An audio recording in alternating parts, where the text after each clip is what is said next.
God bless you. Welcome back to Fresh Wind TV. I'm Apostle Donald Graham, your host, and this is a Fresh Wind shout out. We have been witnessing such a phenomenal outburst of division in our nation.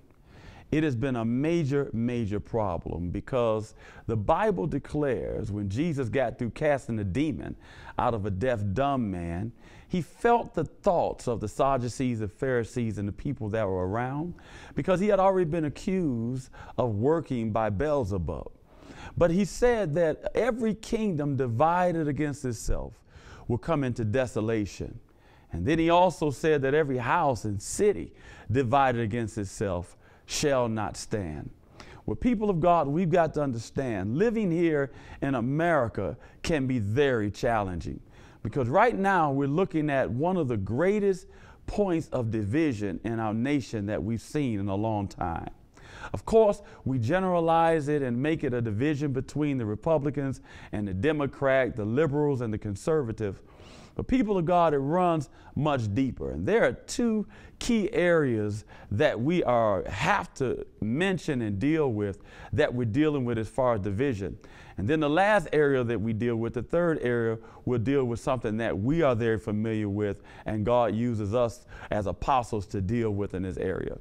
The first thing I want to mention is that our President of the United States of America cannot accidentally become a president. He cannot just haphazardly end up the president of the United States. God himself chooses every king, every leader, every president that ends up in office. It is by the divine direction and the divine destiny of God that that president ends up in office. And for that reason, it becomes very important that we show the utmost respect and dignity toward our president simply because it is the selection and choosing of God. And we don't want to ever position ourselves in a position where we're bucking up against the destiny or bucking up against the plan of God, because that could cause a lot of people a lot of problems. I respect God. I love God. He is the author and the finisher of our faith. And I trust his decisions and the things that he do. So Barack Obama being the president is not so much a historical landmark in our mindset in the body of Christ, but it's a fact that God has allowed him to be in this position at this time, at this season, and this dispensation. And that is the first issue we need to address. But the other issue that we want to attack head on is that we understand that because Barack Obama is a black man, that his ability to deal with racism and get things done such as health care, such as the Afghan war, and those other topics would be very conflicting.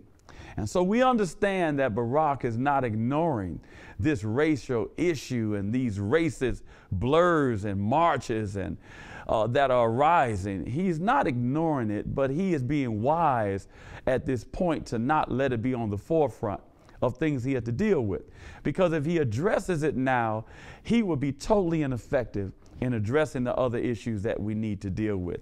So we, as the body of Christ, we need to begin to pray like never before. First of all, for our president, because I don't know a president that has suffered this much persecution, these many death threats, this much transition in a nation at one time. So we as intercessors need to really intercede for President Obama. That's very important. Second of all, we need to be wise, not just as a black people, but as a nation. We need to be wise and understand that these issues that we're addressing cannot be dealt with if we keep getting sidetracked by different things that occur. Let's face each issue head on and support our president in what he is doing. No, I don't agree with all of the principles and all of the philosophies that Barack have, especially concerning abortion. But I've never totally agreed with every president that's been in office. And I think we as evangelicals, as Christians, or whatever you want to label it, we need to be wise and understand that God has allowed this election to happen, and that yes, even though we can address him concerning issues, we must be careful not to bring division amongst our nation and amongst our people to cause the enemy to get a foothold on this nation. That is a terrible, terrible thing to do. And so I applaud you, President Obama, because I feel that you are doing a wonderful job considering so much controversy surrounding history being made, surrounding this transition and shifting in our nation. And I just want to openly say, be encouraged, and we're continuing to pray for you.